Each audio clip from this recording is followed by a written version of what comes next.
Inside Rikers, America's most notorious jail complex. This documentary explores the real, documented history and modern collapse of Rikers Island, New York City's most infamous jail complex.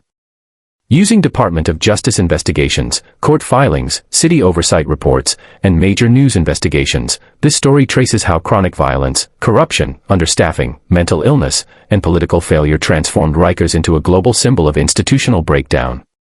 This chapter follows one uninterrupted day inside the jail during its most unstable modern era, where survival depends less on sentences and more on timing, territory, and silence. The island that swallows people. They call it Rikers Island. 700 acres of concrete and steel sitting between Queens and the Bronx. No tourists. No windows facing freedom. And according to federal investigators, one of the most dangerous jail systems in the United States. Here's the shocking fact most people don't realize. The majority of the men and women locked inside Rikers have not been convicted of a crime. They are legally innocent. They are pretrial detainees. But every year, people die inside this jail waiting for a day in court that sometimes never comes. And one officer once said something that still echoes through every housing unit. Rikers doesn't need a riot to kill people. It does it one cell at a time.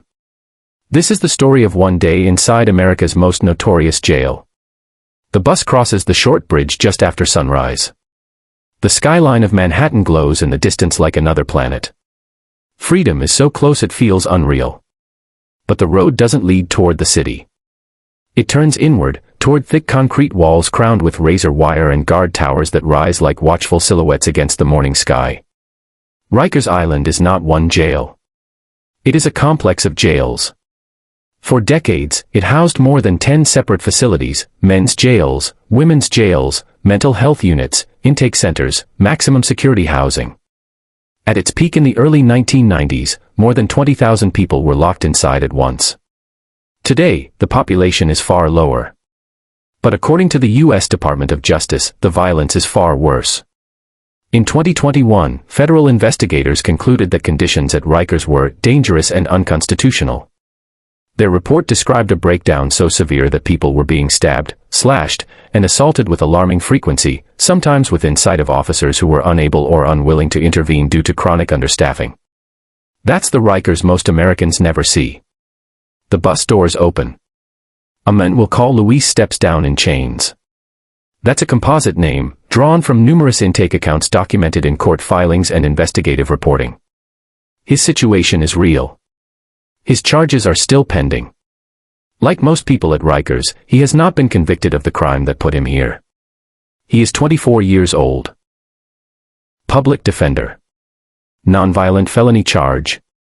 Bail set higher than his family can afford. He has been here before. That might keep him alive. Inside the intake building, everything is noise. Shouting. Steel doors. Radios crackling with codes that don't sound like language. The air smells like disinfectant and old sweat. The walls vibrate faintly with movement from somewhere deeper in the complex. According to New York City Department of Correction records, every person entering Rikers passes through multiple processing points: intake search, medical screening, classification, holding. In theory. In reality, backlog and staff shortages have turned intake into a bottleneck where people wait for hours, or days, under constant tension. Luis stands with dozens of others in a holding bullpen barely big enough to stretch. Some men pace. Some sit against the wall. Others stare into nothing. An officer finally shouts numbers. Luis steps forward. Chains off. Uniform issued. Now he belongs to the system. By mid-morning, he is moved to his housing unit, one of the general population buildings used for men awaiting trial. The unit looks clean at first glance. Bright fluorescent lights. Long corridors. Tiered cells. But the cleanliness is deceptive. According to multiple city oversight reports, a shortage of experienced officers has drastically reduced supervision inside housing units. Entire cell blocks have gone hours without staff inside, relying on cameras and delayed emergency response. That's when violence thrives. Luis is assigned a cell with a man twice his age, arms covered in faded ink. The man looks him up and down once and gives a simple warning. Don't borrow. Don't owe. And don't stare. Inside Rikers, debts travel faster than rumors. Outside the cell, the day room is already loud. Televisions compete with shouting conversations. Plastic dominoes slap against metal tables. Laughter erupts suddenly, then dies without explanation. Every sound carries meaning here. A raised voice might be a joke. Or a challenge. And challenges, according to Department of Correction use of force data, routinely turn into stabbings and severe assaults. Yes, stabbings. According to the DOJ investigation, improvised blades made from metal, plastic, and even toothbrushes are common inside Rikers. Weapons are so widespread that officers performing searches sometimes recover dozens in a single sweep. By early afternoon, Luis feels the shift. The unit's mood turns electric. He can't explain it. No announcement comes. No officer warns anyone. But movement changes. Men cluster in tight groups. Conversations lower. Eyes track each other across the day room. Someone is being hunted. At 1:42 p.m., it happens. Near the phones, a man lunges. Another falls backward. A third rushes in from the side. The motion is violent and fast. No fists. No shouting. Just a sudden, brutal collapse of bodies. Luis hears the scream half a second before he sees the blood. A weapon flashes once. Twice. Then chaos explodes. Men scatter. Tables overturn. Someone shouts for the door. The automated gate doesn't open fast enough. The victim staggers, hands clamped to his side, red spreading across his uniform. Someone drags him toward the corridor. No officers are inside the unit when it happens. That detail is not dramatization. According to multiple oversight reports and sworn officer testimony, entire housing units at Rikers sometimes go cleared of staff due to shortages.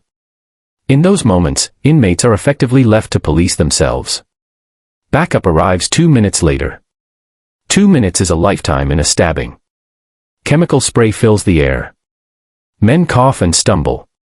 Officers force everyone to the ground. The victim is taken out on a stretcher. Alive.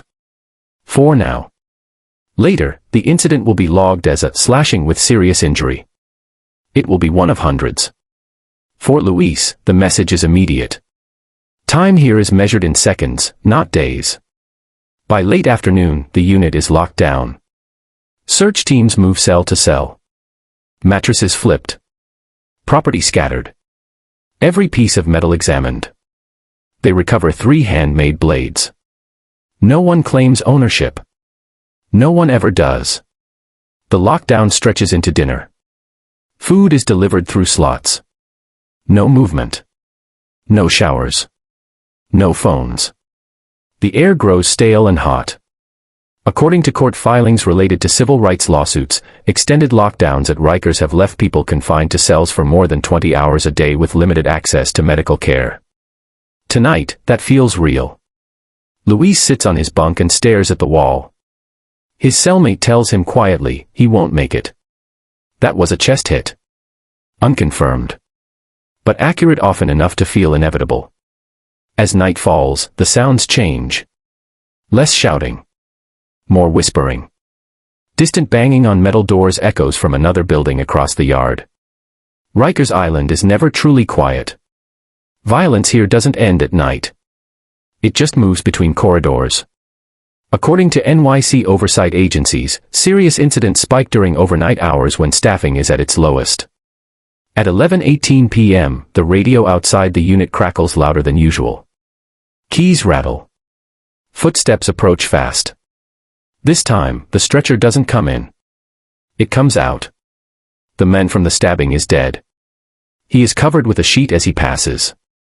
The unit goes silent. No cries. No shouts. Just the sound of wheels on concrete. New York City will release a statement the next day calling the death under investigation. The family will learn through a phone call. The public will see a headline for a few hours. Then the story will vanish. For the men in this unit, it becomes part of the architecture. At 2:03 a.m., someone starts kicking a door 3 cells down. He is begging to be moved. He says his cousin was the man who died. He says retaliation is coming. Officers ignore him at first. Then the violence answers for them. A second fight breaks out in the showers. Fists only this time. 2 men go down. No deaths. Just the reminder that territory realigns after bloodshed. By dawn, Luis has been awake for nearly 24 hours. He has eaten 1 cold meal. He has watched 1 man die. And he now understands why the Department of Justice called this place uncontrollable. Morning count arrives with exhaustion on both sides of the bars. Some officers have worked double shifts. Some inmates are bleeding through bandages applied with limited supplies. The victim's cell is stripped clean. No flowers. No memorial. Just an empty space between concrete walls. At 8:40 a.m., a rumor moves through the unit. Federal oversight is expanding again. Court monitors are returning. According to court orders issued to New York City, Rikers is now under enhanced federal supervision after the DOJ determined city leadership failed to control escalating violence. It won't change today. Or tomorrow. Or next week. But it means the island's collapse is now officially a matter of the United States government. Luis stands at his cell door and watches correctional officers from another building pass through with clipboards and unfamiliar uniforms, oversight teams, auditors, supervisors. The system is investigating itself again. It always does after someone dies. By noon, the lockdown lifts partially. Men return to the day room in tight clusters. The energy is different. More cautious. More dangerous. Because after a killing, alliances shift. And in a jail like Rikers, alliances are survival. Luis hears someone whisper a name. The name of the man who died. He will not repeat it. Public reporting often withholds the names of inmates until families are formally notified. All Luis knows is that the man was waiting for trial. Just like him. The phone lines finally open mid-afternoon. Luis makes one call. His mother answers. He does not tell her what happened here. He just tells her he is still alive. By sunset, the island resets back into motion. The body is gone. The report is written. New intake arrivals step off the buses, unaware of what happened in this unit 12 hours earlier. Tomorrow, someone else may take that empty cell. This is how Rikers survives. Not through order. Through replacement. And as the lights dim on the first full day Luis spends inside the most notorious jail in America, one truth becomes clear. At Rikers, survival has nothing to do with guilt or innocence. It has everything to do with timing. And tomorrow, the timing changes again. The day the island fights back. The second day inside Rikers doesn't begin with sunlight. It begins with the sound of keys. Not the gentle jingle people imagine, but the sharp, metallic clatter of authority moving fast down a concrete corridor. The noise slices through half-sleep and reminds everyone exactly where they are. The men on the tier open their eyes almost in unison. Some sit up immediately. Others stay still, pretending sleep, hoping not to be noticed first. Luis has only been on this unit for one full night, but his body already knows the rhythm. This is not morning. This is reset. By 6:03 a.m., count begins. Officers walk the tier with flashlights cutting across faces. Some inmates shield their eyes. Some stare back without blinking. It's not defiance. It's calculation. Every look can be misinterpreted. And misinterpretation inside Rikers has consequences. 2 officers stop at the cell that belonged to the men who died the night before. The space is still empty. The mattress is gone. The walls look freshly wiped. No reminders allowed. Luis stands at his door with his hands visible. The count clears. That means the death has been officially logged. Not publicly. Internally. According to New York City procedures, once count clears after a death, responsibility shifts from emergency response to administration and investigation. From that moment on, everything becomes paper. Outside the island, no one knows yet. But inside, everyone feels the shift from chaos to control. Breakfast arrives late. Powdered eggs. Cold toast. Thin coffee that barely tastes like anything.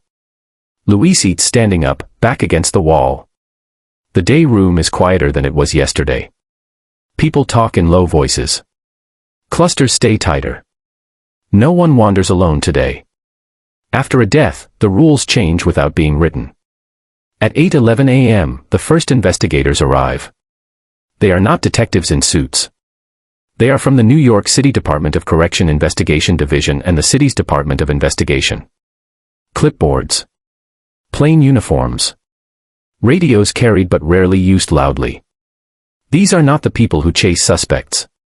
They are the people who chase liability. According to publicly released oversight procedures, every serious injury and death inside Rikers triggers a layered investigation, correctional review, DOI inquiry, and often civil oversight if the incident is severe enough. The men on the tier feel it immediately. Officers move differently now. Every directive sounds rehearsed. Every interaction is measured. Luis watches as two officers escort a man from 3 cells down. The man walks with his hands behind his back, but he is not cuffed. That tells everyone what this is. Statement. He is gone for nearly an hour. When he returns, he doesn't look at anyone. By 9 a.m., 3 more men are pulled. The pattern becomes clear. Witnesses are being harvested. Luis keeps his head down. He didn't see the blade clearly. He only saw the blood. That might save him. Or it might not. The oldest rules of Rikers still apply even under federal scrutiny. No one trusts the process. By mid-morning, the unit is partially locked again. Movement is limited. Showers cancelled. Recreation cancelled. Phones restricted. This is officially for safety and order. Unofficially, it's for containment. According to federal court filings in recent civil rights lawsuits, lockdowns are frequently used after violent incidents not just for security, but to simplify investigative control. Fewer moving parts. Fewer unpredictable interactions. Fewer lawsuits waiting to happen. Luis sits on his bunk and watches the outside of his cell slowly turn into a waiting room for authority. By 10:40 a.m., medical staff arrive. They are reviewing injuries from the night before. Not just victims. Everyone involved. A nurse looks through Luis' cell door. "You hurt?" "No, ma'am." She marks her sheet and moves on. 3 cells down, a man with a swollen hand is pulled for examination.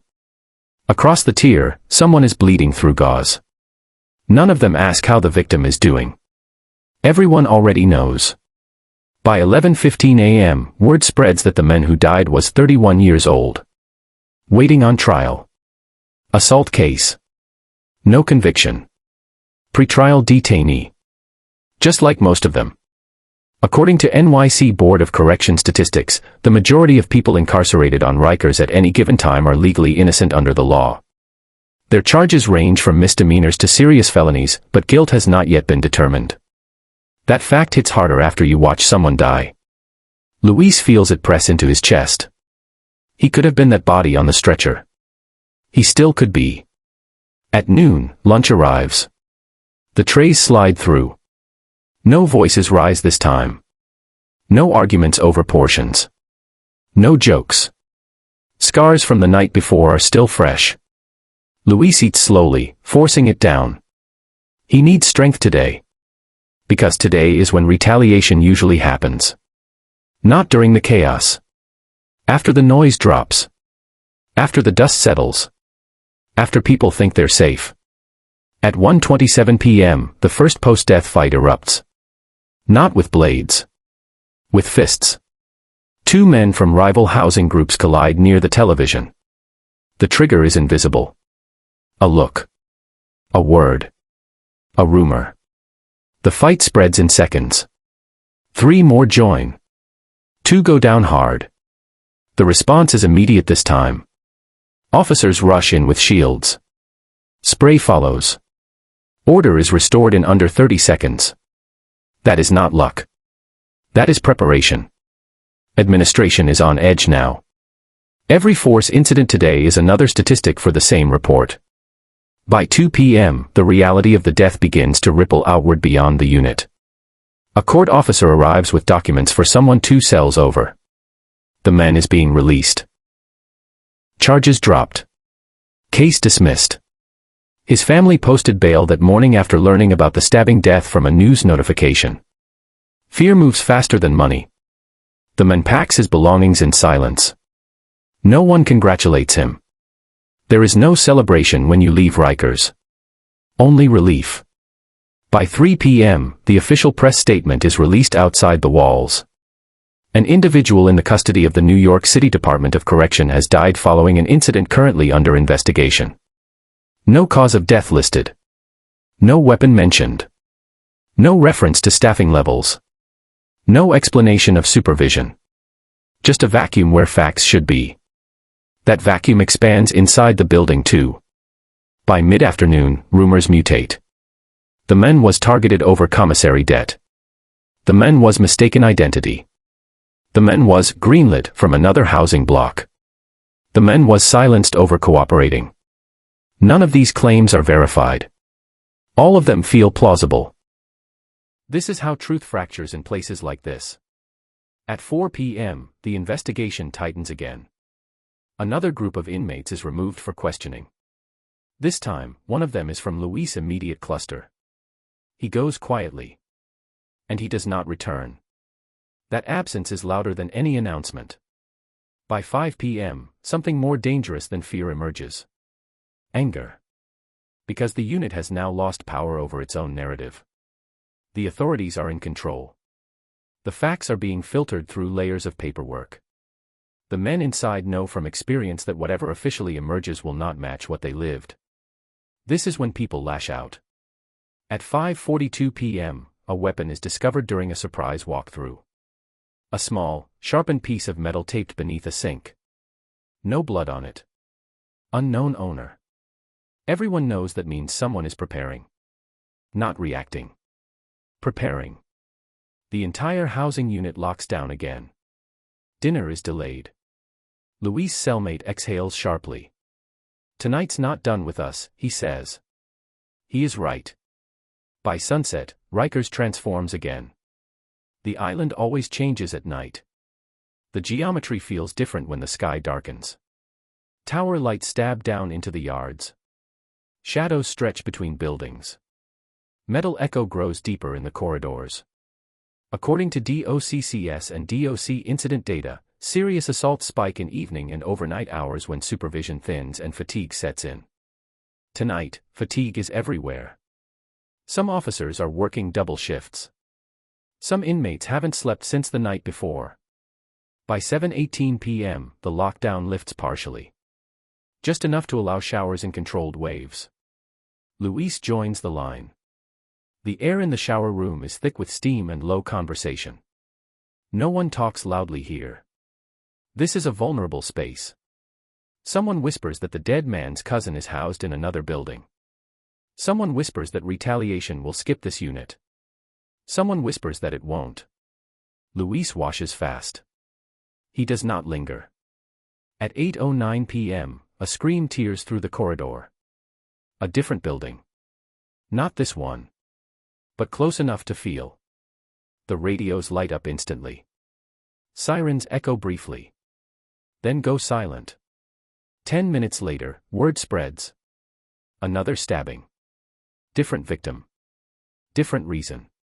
Same tools. This is what happens when authority falters. Violence stops being isolated. It becomes contagious. By 9 p.m., Rikers is no longer processing a single death. It is reacting to a chain. Outside, the news updates quietly. Second inmate seriously injured in unrelated incident. Inside, no one believes it's unrelated. The phones are shut down again. The night tightens. Louis sits on his bunk gripping his knees. He can hear shouting 2 tiers over. He can hear steel hitting steel. He can hear the thin, frantic voice of someone begging to be moved. Officers respond slower now. Not because they don't care. Because the island is burning in too many places at once. At 10:14 p.m., it happens closer. A commotion at the far end of the tier. Running. Slipping. Someone crashes into a cell door. Blood spatters in a streak along the floor. Not a stabbing this time. A brutal beating. 3 men slam 1 man down. Fists only. But fists can kill just as efficiently. Luis turns away. He hears boots. Spray. Orders. The victim doesn't move when they pull him free. They carry him out wrapped in a blanket, not a sheet. Alive. Barely. The difference feels thin tonight. By midnight, the unit is in full lockdown again. This time, no one complains. The doors slam shut and stay shut. Luis' heart does not slow. His cellmate sits in the corner, silent. Outside the island, the city sleeps. Inside, the system shakes. According to federal findings, one of the defining failures of Rikers is the inability to respond quickly and decisively to escalating violence once it begins. Staffing shortages, infrastructure decay, and administrative paralysis create delays measured not in minutes, but in lives. Luis sees that now. At 1:33 a.m., the power flickers once. Not enough to cut out. Just enough to remind everyone how fragile this structure really is.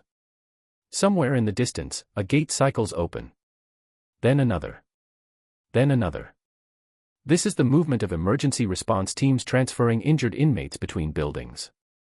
There are no sirens for them. Just doors. By 2 a.m., exhaustion drapes over the unit like heavy cloth. Men slump against walls. Some doze upright. Others refuse to close their eyes. Luis closes his for 10 seconds at a time. Just enough to keep his mind from breaking. At 2:47 a.m., a radio transmission pierces the quiet. Officer needs assistance, housing. The rest dissolves in static. That phrase has lost meaning tonight. By 3:15 a.m., the situation stabilizes again. 4 now. A second death has not been confirmed. But ambulances came. Stretchers moved. Sheets were seen. Rikers never explains until it has to. Just before dawn, the first whispers about federal monitors return. That surprise inspections are happening in other buildings. That court-appointed officials are reviewing logs in real time. That supervisors are panicking. Unconfirmed. But fear reaches higher than the cells today. By early morning light, the island looks unchanged from the outside. From the air, it still looks like a cluster of ordinary buildings. Inside, 2 units are limping. 1 man is dead. Another is critical. Several more are injured. And dozens more are now calculating survival in a system that no longer feels contained. At 6:05 a.m., the second morning count since the death begins. Luis forces himself to stand. His legs feel heavy. His vision blurs slightly as the flashlight hits his face. The officer pauses. "You good?" Luis nods. The count clears. That means no additional bodies were found overnight. It does not mean the danger has passed. By 7 a.m., breakfast arrives. This time, no one stands to eat. Men sit quietly on their bunks. The smell of eggs mixes with the chemical residue still clinging to the air. Someone 2 cells down begins to cry softly. No one tells him to stop. By 9 a.m., more investigators arrive. Different uniforms this time. City-level oversight. Legal observers. The death has escalated beyond an internal matter. This is now public. According to court procedures tied to federal oversight of Rikers, repeated fatalities or catastrophic failures trigger immediate review by external monitors. The language of the system is shifting. The tone grows serious. Finally, near mid-morning, a name begins to circulate with confirmation. The man who died has been publicly identified. His age. His charge. The fact that he was awaiting trial. The news outlets release it now that the family has been notified. Inside the unit, that name does not bring closure. It brings anger. The man had a mother. A sister. A child. All waiting somewhere across the river. At 11:22 a.m., Luis is pulled from his cell. Not for questioning. For reclassification. Administrative shuffle. Authorities move potential flashpoints after violence. It's a chessboard now. Luis is walked through a corridor he has not seen before. Past medical. Past segregation. Past officer stations buzzing with quiet urgency. He realizes then that he has survived not because he was innocent. Not because he was unnoticed. But because he fell slightly outside the patterns being investigated. Timing. Again. He is placed into a different unit. New faces. New alliances. Same pressure. As he steps into the new housing block, the sounds are familiar. Televisions. Shouting. Metal. Life continues. Somewhere behind him, investigators will continue sorting through radio transmissions, use of force logs, staffing rosters, and medical timelines. They will eventually write a conclusion. And that conclusion will live on paper. But in the units, the story has already been written in blood. By noon on the second day after the killing, Rikers is still standing. But it is no longer pretending things are normal. The machine has acknowledged damage. And that is when the real danger begins. Not when violence erupts. But when the system realizes it is vulnerable. Because now, everyone, officer and inmate alike, understands the same truth. The island is cracking. And cracks never stay empty. When the system is put on trial. By the third day, Rikers Island stops feeling like a jail. It feels like a courtroom. Not the kind with wooden benches and a judge in a robe. The kind where every movement, every word, every delay is being watched, logged, and preserved for a reckoning that no one inside can fully see yet. The death is no longer just a rumor. It has a name now. It has a timestamp. It has a case number. And that changes how the island breathes. Luis wakes before count for the third morning in a row. His body doesn't bother pretending it can rest here anymore. Sleep comes in fragments, seconds of blackness, ripped open by keys, radios, shouting, and distant impact sounds that never fully fade. This time, he's not in the same unit he was in when the killing happened. Reclassification moved him overnight. New building. New faces. Same rules. Same danger. At 6:09 a.m., count begins again. Flashlights pass across unfamiliar bars. "What you in for?" someone whispers from the next cell. "Pretrial," Luis answers. That word moves through this place like currency. It means vulnerable. It means desperate. It means uncertain time. The count clears. Outside the island, the city is waking up to headlines. Another Rikers death under investigation. Federal monitors expand oversight. Inside, the tone is different than it was on day one. On the first day, fear ruled. On the second, anger took over. Now, on the third, suspicion becomes the dominant emotion. Because people inside Rikers understand something the outside world often misses. When investigations start stacking on top of each other, someone is going to pay. And it is rarely the building itself. By mid-morning, Luis notices something new in his unit. There are more officers, but fewer experienced ones. Young faces. Nervous posture. They move in pairs, sometimes in threes. According to sworn testimony given during city council hearings and federal court reviews, veteran correctional officers have been leaving Rikers in record numbers for years. Burnout, danger, political pressure, forced overtime, and lack of support pushed many out. The result is a workforce increasingly staffed by rookies with minimal field time. The men inside see it instantly. New officers hesitate. They move slower. They second-guess commands. And hesitation is dangerous here. At 9:14 a.m., two inmates begin arguing over a phone slot. The disagreement is loud but not yet violent. An officer steps in, unsure of how aggressively to intervene. His radio is clipped on backward. The men yelling isn't afraid of him. Other inmates gather. Luis feels the tension rise in his chest again. This is how it starts. A voice from deeper in the unit shouts, "Not today." Another voice answers, "You sure?" The officer calls it in. Backup arrives quickly. The crowd disperses with grumbles and stares. No fight happens. Not because the anger isn't real. Because everyone is aware that eyes are everywhere now. The island is under a microscope. By late morning, news reaches the units that federal monitors have expanded their presence again. Not just administrative review. Physical inspections. Direct interviews with inmates and staff. Surprise walkthroughs. According to official DOJ oversight procedures, enhanced monitoring allows federal authorities to assess compliance with constitutional minimum standards for safety, medical care, and supervision.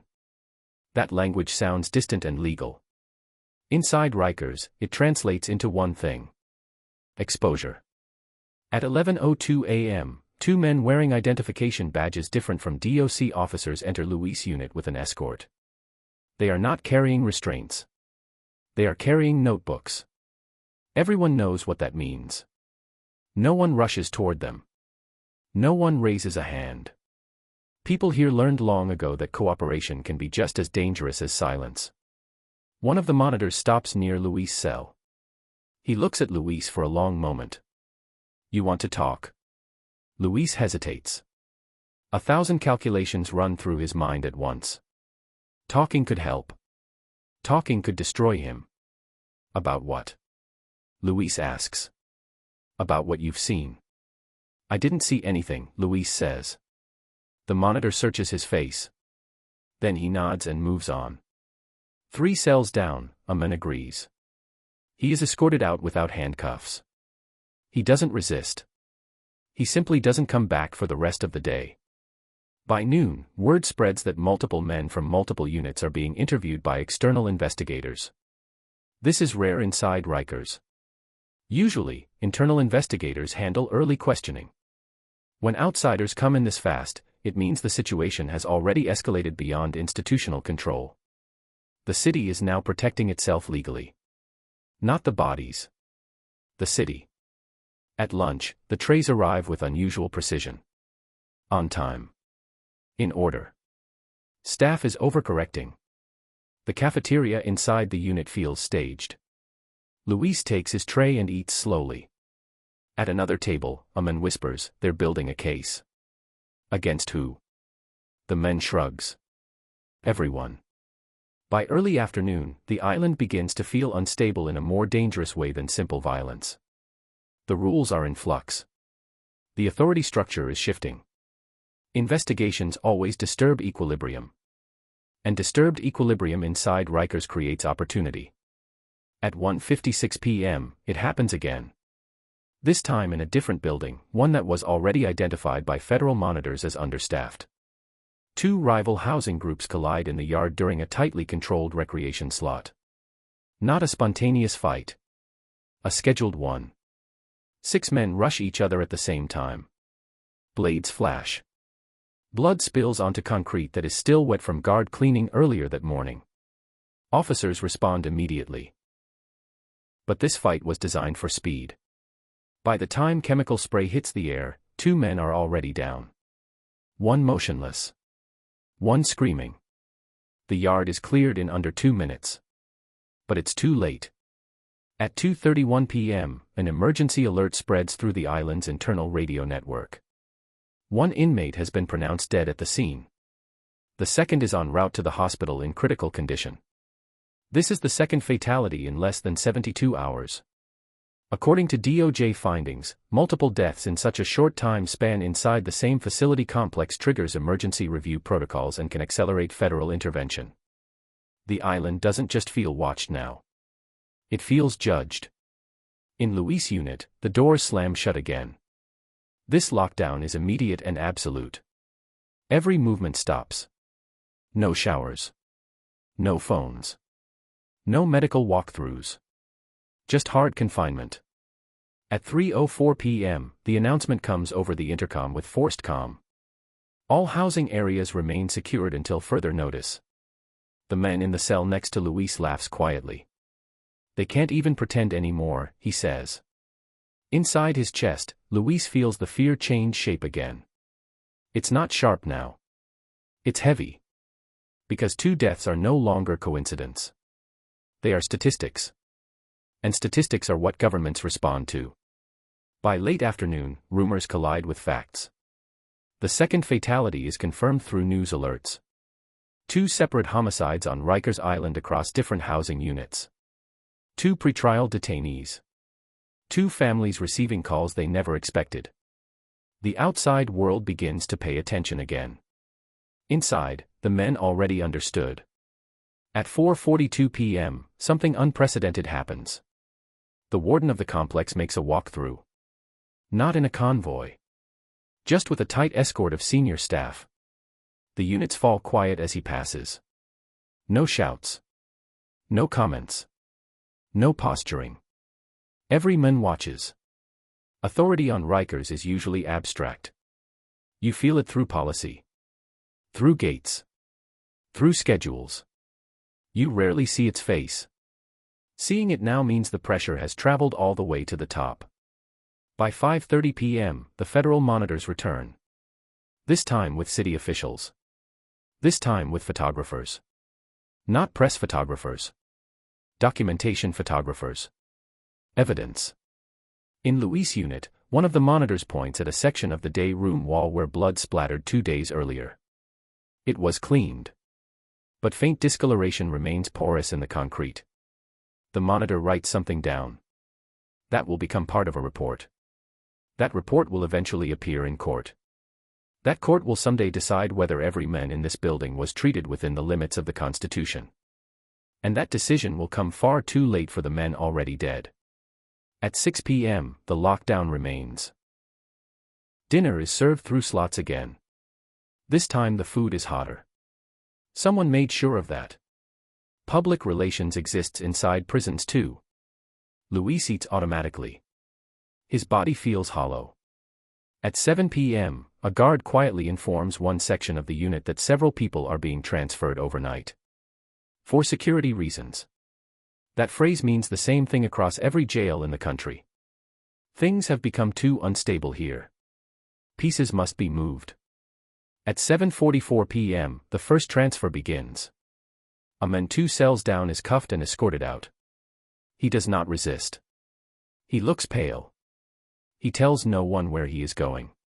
6 minutes later, another follows. Then another. Then one from across the tier.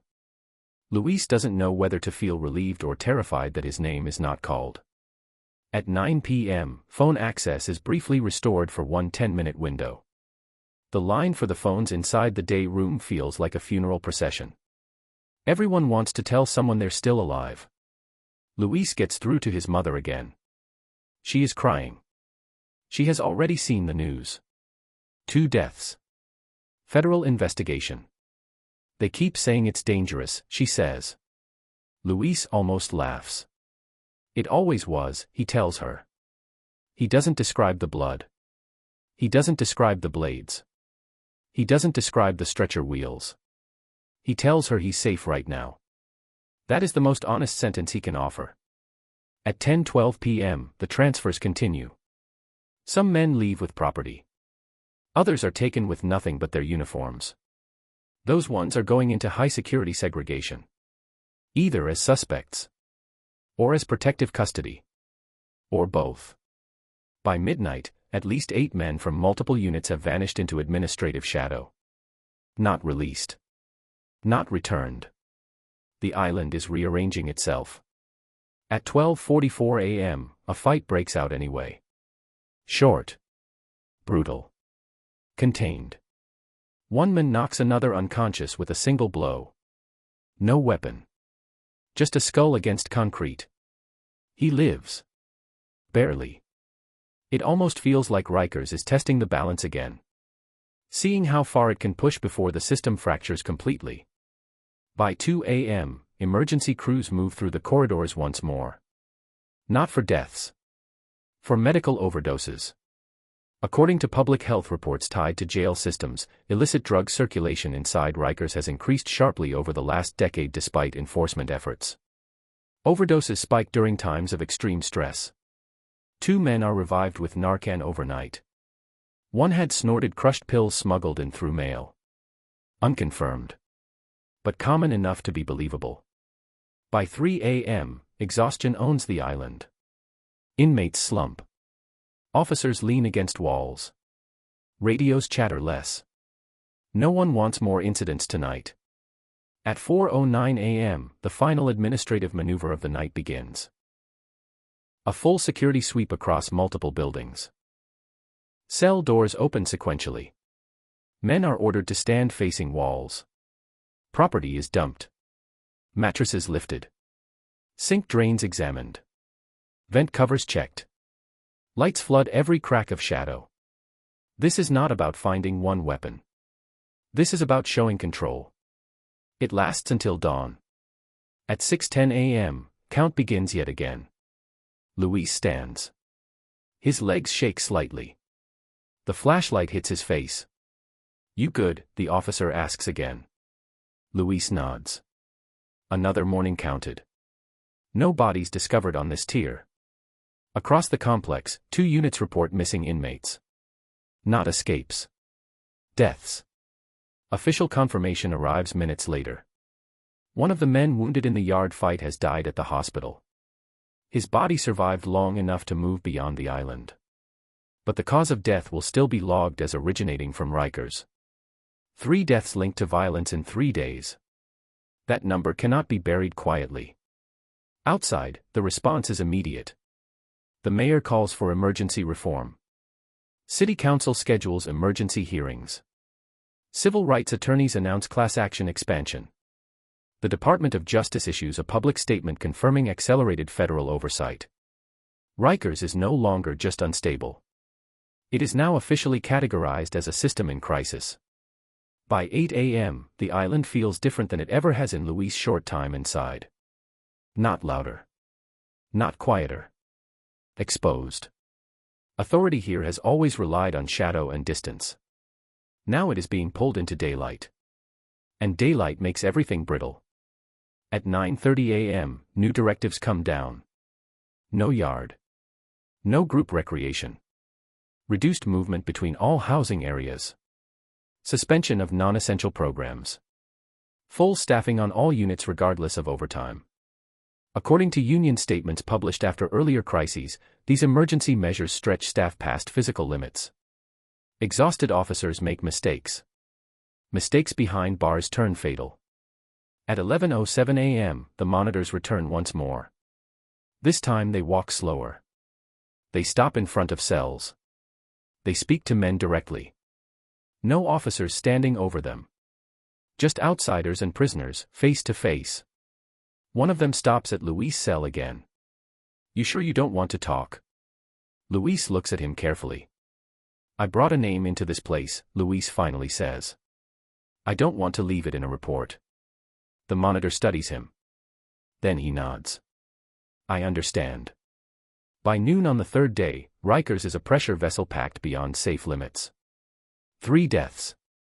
Multiple critical injuries. Headline-level attention. Federal authority now present. City leadership in defensive posture. Officers exhausted. Inmates on edge. This is the most dangerous moment in any institutional crisis. Not when violence erupts, but when accountability approaches. Because when the system starts scanning itself for blame, the people inside begin scanning each other for shields. And inside Rikers, no one wants to be the shield. By mid-afternoon, rumors spread that entire buildings may be shuttered. That mass transfers are being prepared. That federal control is coming faster than planned. According to previously released closure plans, New York City intends to eventually shut down Rikers entirely. After this wave of deaths, that timeline feels suddenly fragile and urgent. At 2:18 p.m., another inmate is transferred out of Luis' unit. Then another. Then another. This time, officers do not explain. By 4 p.m., Luis realizes something quietly terrifying. The unit is emptier than it was this morning. The island is thinning. Not releasing. Redistributing. This is what institutions do under pressure. They move pieces, not problems. At 6 p.m., the 3rd day ends without another death. That feels like a victory. But the silence does not feel stable. It feels suspended. Because now, the violence has a different dimension. It has a spotlight. And things that evolve under a spotlight often mutate into something far more dangerous than anything that came before. As the lights dim, Luis sits on his bunk and listens to the island breathe through steel. He has survived 72 hours inside the most notorious jail in America. He has watched 3 men die. He has watched power crack and reform around him. And he understands something now that no intake officer ever explains. Rikers is not just a jail. It is a collision point. Between law and human chaos. Between policy and panic. Between silence and exposure. And when those forces collide at the same time, nothing stays contained. The island after the headlines. The 4th day doesn't arrive cleanly. It arrives in fragments. A radio transmission cut off mid-sentence. A gate that opens 5 seconds later than it should. An officer who forgets to lock a cuff. A man who doesn't wake up when count passes his cell. Rikers doesn't snap back after violence. It drifts. And drift inside a jail is where the most permanent damage begins. Luis wakes before count again, but this time his exhaustion is so total that for a moment he forgets where he is. He forgets the deaths. The investigations. The blood on concrete. He forgets the way the island feels when it tightens around itself. Then the keys hit metal. And the memory drops back into place like a weight. By now, the story outside Rikers has fully escaped the island. National media has picked it up. Civil rights organizations have released statements. Video footage of ambulances rolling over the bridge plays on television. The mayor is forced into press conferences. Reporters begin using a new phrase repeatedly. Systemic failure. But inside the units, the phrase sounds different. It sounds like, no showers again. No yard again. No movement again. Lockdown until further notice. The system does not fail outward first. It fails inward. At 6:14 a.m., count begins. Officers move along Luis tier with surgical caution now. Body language has shifted across the entire complex. Commands come quieter, but more rigid. Eye contact lingers longer than it used to. The officer at Luis' cell pauses again. You all right? Luis answers the same way he always does now. Yes, sir. That answer has become a kind of armor. The count clears. Across the island, not all counts clear at the same time anymore. 2 buildings report delays due to medical response calls. 1 inmate collapses during count with what officers later describe as a panic-related blackout. According to DOC health reports, stress-induced collapses spike in detention facilities following violent incidents. Fear doesn't just live in the mind. It hijacks the body. By 7:20 a.m., breakfast is served with unusual speed. Today, everything is about optics. Efficiency. Control. The appearance of order. Luis smells the eggs before he sees the tray. The food is hotter than usual. Someone made sure of it. Administrative pressure changes small things first. The men in the unit eat quietly, but the silence isn't calm. It's wary. Everyone here understands now that attention has reached critical mass. That means pressure will come down on every layer of this place. And pressure always looks for a weak point. At 9 a.m., the transfers begin again. This time, they're larger. Not single files. Groups. Men are pulled from units across the island and staged in holding corridors under tight restraint. Some are identified as witnesses. Some as rivals. Some as potential retaliation targets. Official language calls it safety relocation. On the tier, the name for it is simpler. Purge. Luis watches 3 men from his current unit in cuff chains move past his cell. One of them meets his eyes as he walks. The look isn't fear. It's resignation. No one asks where they're going. Because where they're going is never good. By late morning, the unit composition is different again. New faces. Unknown affiliations. No shared history. That instability is more dangerous than familiarity. The men do not know each other's lines. And crossing the wrong line is how you disappear here. At 11:30 a.m., word spreads that a federal judge has scheduled an emergency hearing related to Rikers. According to public records following previous crises, such hearings determine whether the city remains in compliance with court-ordered reform mandates, orders that have been in place for years due to long-standing constitutional violations. This time feels different. This time, deaths are stacked. Luis learns this through a whispered relay of voices passing under cell doors. Judges angry. City in trouble. Federal takeover back on the table. Unconfirmed. But not impossible. At noon, as if to prove that law does not suspend the street inside Rikers, a fight breaks out in another building anyway. Not over territory. Not over revenge. Over food. A man accuses another of cutting the line during lunch movement. 2 shoves. 1 punch. 3 bodies pile in. Officers intervene quickly this time. But the consequence is not administrative. It is personal. The man who gets pulled away screaming has family in this building. That fact alone plants a future seed. Violence here is not linear.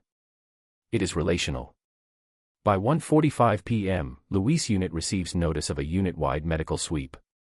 Not because people are sick. Because assessments are being rushed into compliance. Blood pressure checks.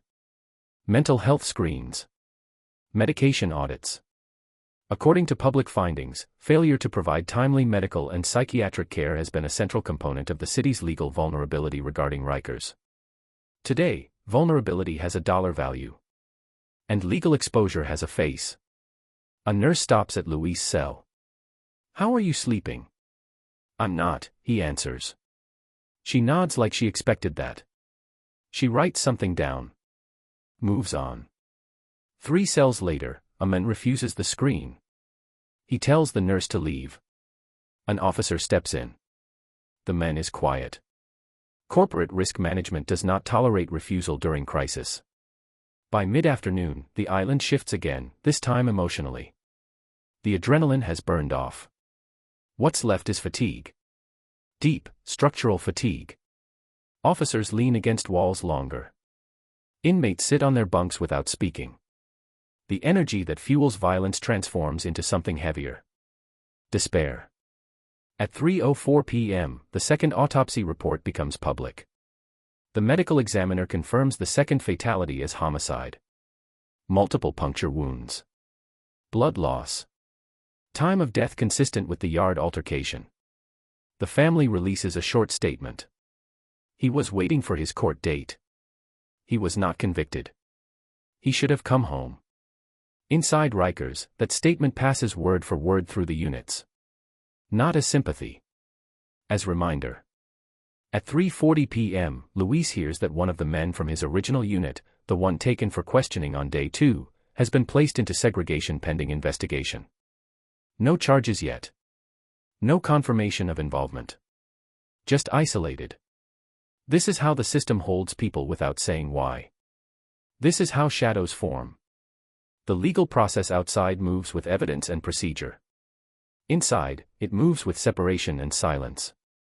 At 4:30 p.m., something even more rare happens. An internal announcement comes over the intercom in plain language. Effective immediately, all non-essential movements across the Rikers Island facility are suspended until further notice. No coded phrasing. No softened bureaucratic tone. Just emergency containment. The island has officially entered crisis protocol. By dinner, the day rooms are unnaturally still. The televisions are off. The domino tables sit untouched. Even the men who thrive on chaos have grown tired of feeding it. Luis eats sitting on the edge of his bunk. Across the unit, someone whispers. "They're going to shut this place down." Someone else answers. "They've been saying that for 20 years. Both statements are true. New York City officially announced plans to close Rikers in the future years ago. Deadlines have been pushed back repeatedly. Funding battles have stalled construction of replacement borough facilities. Political will has surged and faded in cycles. Rikers survives, not because it works, but because replacing it is harder than condemning it. At 7 p.m., the phones open again briefly. Luis calls his mother for the 3rd time since arriving. Her voice is different now. Quieter. Controlled. They're saying the federal government might take over. Luis exhales slowly. Governments taking over don't change cages. They just change the paperwork. They're saying people died, she whispers. I know, he answers. She pauses. Then asks the question he's been avoiding. Do you think you'll be okay? Luis thinks about the stretcher. The knife. The men who vanished. The ones who didn't. I don't think about that, he says truthfully. I think about getting through tonight. The call ends abruptly when the line cuts. All lines cut at once. At 8:10 p.m., emergency teams flood another building. Not for violence. For fire. A small electrical fire breaks out in a service corridor beneath an older housing block. The smoke is contained quickly, but alarms echo across the complex. For several long minutes, no one knows if it will spread. Fire inside Rikers is one of the most feared scenarios imaginable. Locked doors. Thick smoke. Limited extinguishers. It is quelled quickly. No injuries reported. But the psychological damage lingers. Another reminder of fragility. Another reminder that infrastructure can kill without choosing a side. At 9:15 p.m., Luis hears a sound he hasn't heard since before the first death. Laughter. Not loud. Not reckless. Just a few men exchanging something almost normal. It surprises him how unsettling it feels. Because laughter here always follows danger. Not safety. By midnight, the island slips into a different silence than before. Fewer shoes on concrete. Fewer radios chirping. Lights dimmed deeper. The officers on shift now look hollowed out. Corrections unions have already begun pushing public statements claiming officers are being used as human shields for political failure. Civil liberties groups claim inmates have been abandoned. Two opposing truths orbit the same dead bodies. At 1:42 a.m., a man in Luis' unit begins shouting from his cell. He is hallucinating. He believes the men who died are calling him by name. He pounds on the door until his hands bruise. Medical arrives 15 minutes later. Not immediately. 15 minutes is fast by Rikers standards. They sedate him lightly and remove him on a wheelchair. Mental illness in correctional facilities is not an exception. It is an infrastructure problem. According to city oversight reports, a massive portion of the Rikers population carries diagnosed mental health disorders, many of them untreated or undertreated due to staffing shortages. The hallucinating men will likely be housed in segregation, not a hospital ward. Because there are no beds left. At 3 a.m., the full meaning of crisis begins to settle into bones. The men are not planning attacks. They are not plotting revenge. They are conserving energy. The way people do before something bigger breaks. By dawn on the fourth day, Rikers is quiet in a way that feels unnatural. Count passes without incident. For the first time since Luis arrived, there is no emergency radio call during morning count. That should feel like relief. It feels like the deep breath before impact. At 8 a.m., official notice of the emergency federal court hearing reaches inside the facility. Not through an announcement. Through attorneys. Public defenders walk into the legal visiting areas carrying laptops, printed motions, and grim expressions. They tell clients the same thing again and again. This is bigger than your case. For someone like Luis, whose life has already stalled in the machinery of pending charges, that statement lands like an earthquake. At 10 a.m., live video feeds from the courtroom are already circulating outside. City attorneys argue necessity. Federal attorneys argue negligence. Civil rights organizations argue violation. Victims' families argue loss that cannot be quantified. Inside the jail, the arguments translate into a single truth. Change is coming. But change always hurts first. At 11:26 a.m., yet another transfer order hits Luis' unit. This time, he is on the list. Not to segregation. Not to court. Relocation. He is being moved to a different building entirely. He packs faster now. He knows how this works. No goodbyes. No explanations. Just motion. Cuffs lock around his wrists for the first time since intake. That alone tells him the move matters. As he is walked through corridors he has never seen, he passes a wall where names are scratched into the paint. Dates. Initials. Messages half sanded down. Rikers leaves its own memorials in layers. He is placed on a bus with other transferred inmates. Windows covered. Air stale. No one speaks. They cross the bridge again. But they do not leave the island. They circle to a different facility on the same complex. Rikers within Rikers. By early afternoon, Luis is locked into a new cell in a new building. Different smells. Different acoustics. Same pressure. Here, the men already know what happened. Here, the narratives are further from the original violence. They are more myth than memory. That makes them more dangerous. By 2:30 p.m., confirmation filters through. The federal judge has ordered expanded, immediate, on-site supervision. More monitors. More reporting. Tighter deadlines. The word receivership is spoken aloud in the courtroom. That word carries enormous weight. It means the city could lose direct control of the jail. It means the federal government could take over operations. It means everyone who has ever said, "This system is broken," might finally be heard. Or bureaucratically entombed forever. At 4 p.m., the news breaks fully outside. Feds move toward possible takeover of Rikers after 3 deaths. The headline spreads everywhere. Inside the jail, there is no cheering. Just calculation. Federal oversight changes policies. It does not erase enemies. At 5:45 p.m., dinner comes in silence again. Luis eats in a room full of strangers who feel like they've known him for years. Trauma makes people kin. Or it makes them threats.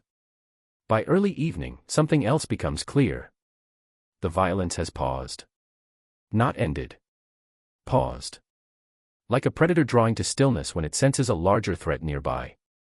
This lull is dangerous. According to criminologists who have studied institutional unrest, the most catastrophic explosions often follow periods of abrupt calm after sustained conflict. Because nothing is resolved. Everything is merely waiting. At 7 p.m., Luis receives a message through a guard. His next court date has been accelerated. Because of the emergency. His case moves from forgotten to urgent in less than 72 hours. This is the cruel irony of institutional failure. Sometimes, it takes blood to make paper move. At 9 p.m., for the first time since arriving on Rikers, Luis lies down and does not hear shouting. He hears no fight. No emergency call. No stampede of boots. Just ventilation. Distant traffic. Metal settling.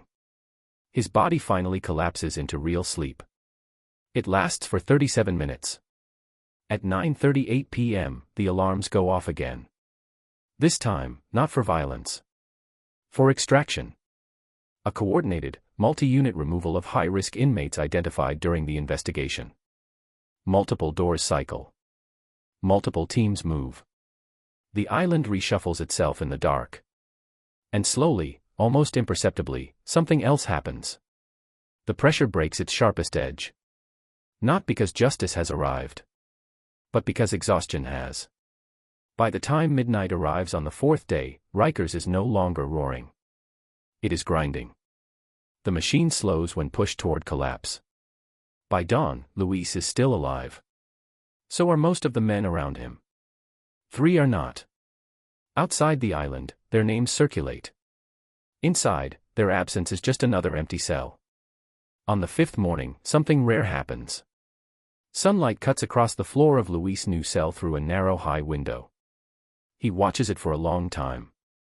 It feels impossible that the same sun touches the streets where his mother walks. The same sky that stalls over Rikers also floats above the rest of the city untouched. He understands then what Rikers really is. It is not just a jail. It is a pressure chamber where everyone, the guilty, the innocent, the officers, the families, the city itself, gets compressed into unnatural shapes until something finally gives. Sometimes it gives as reform. Sometimes as reports. Sometimes as policy. Sometimes as bodies. This week, it gave as all of them. Later that day, Luis is taken to court. Not because Rikers is healing. Because Rikers is hemorrhaging, and the city cannot afford to ignore any open wound anymore.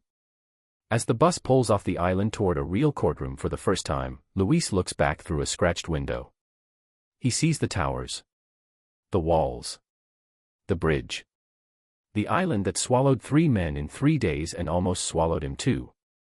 He does not know if he will ever return. He does know one thing with certainty. Rikers does not need riots to destroy lives. It only needs time. And it has had decades of it.